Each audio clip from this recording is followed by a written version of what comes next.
All right, welcome to the channel. Now today I got 6 interesting things in Loki episode 1. Now I say interesting things, just interesting to me personally while watching it.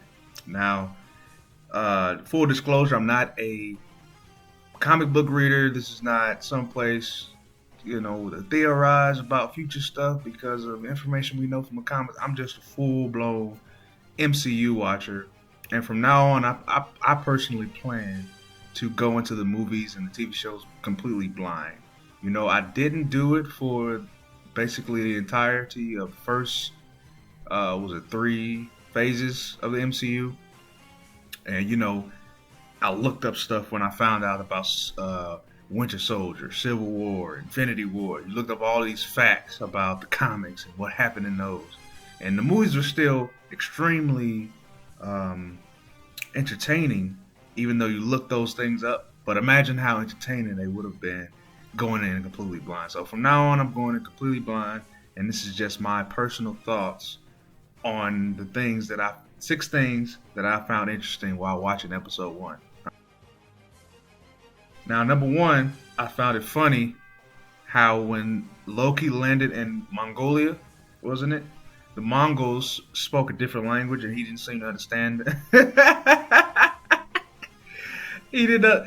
I found it funny because how many alien planets have we been to? And as far as I remember, no one really spoke a different language.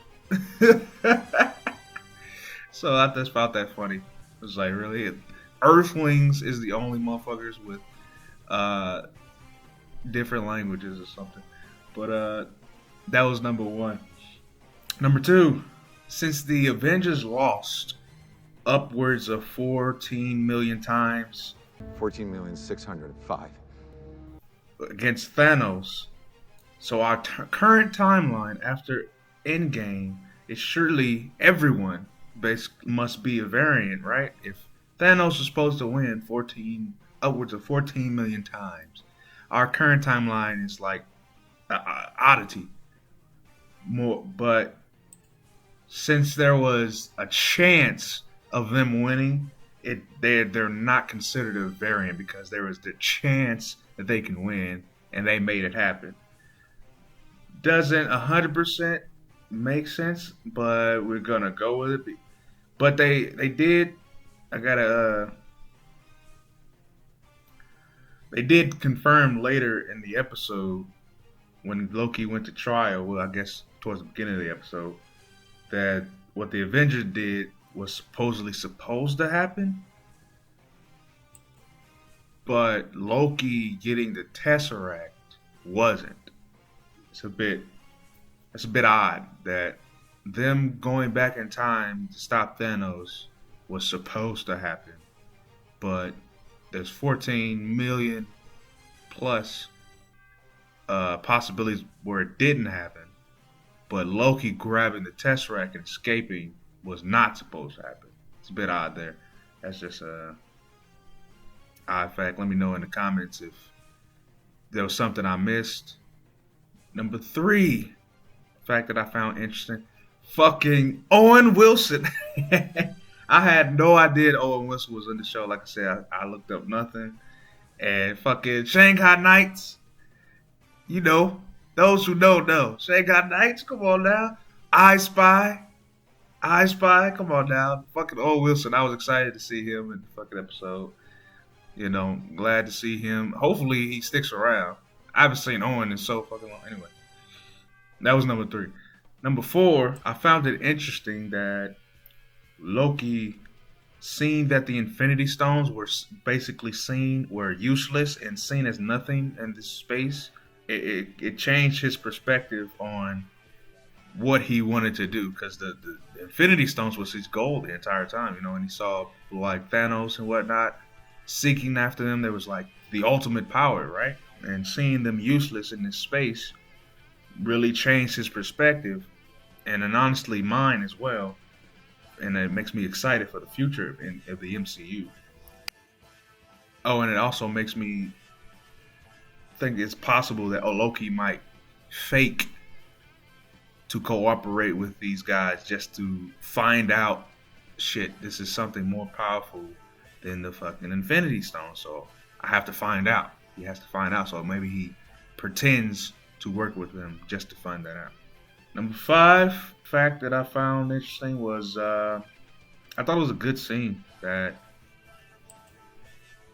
Loki finding out about his future, with his mother, and then going through the little recording of his death and all that. I thought it was a good scene, very powerful.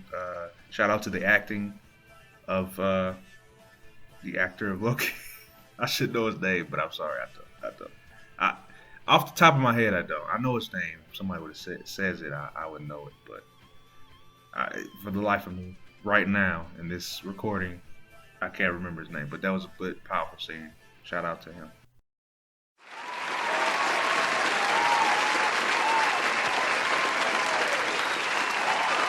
All right, the final fact, final interesting fact, number six.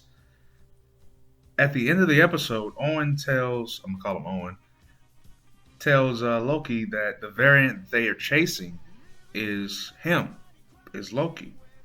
Now, that's not the interesting fact for me. The interesting fact for me is the fact that they did not show his face. They did not show him at all in the end of the episode. So if the variant that they are chasing is him, why not show him? You know what I mean? I found it interesting that they didn't show him. And a couple of theories would be he might have his original ice giant form. Maybe. I don't know. It just seems interesting that they didn't show him, Maybe it's just gonna be a surprise that he's in his ice giant form, whatever variant this is of him. Maybe it's future him. Maybe this current timeline him is like maybe that version, the variant that they're chasing, is what he'll eventually become, or something like. I don't know. Or it's not him at all. Those are just the three things. It's not him at all. It's him from the future, or they're waiting for some epic reveal of him being like in his ice giant form or something. I just don't. I don't. I found it interesting that they did show him if it's supposed to be him. You know what I mean? All right, this is just my six interesting facts that I found out about this episode. Let me know in the comments what you guys thought about the things that I mentioned and things that you may have spotted, but keep it just in the realm of the episode. If you know behind the scenes facts or facts from the comics of the time of the story that they're going with this time in this phase, please keep that to yourself. I'm not, looking into the background of what's going on. Just taking each show and movie at face value from now on. Well, all right, that's it for me. I'll see you guys in episode 2.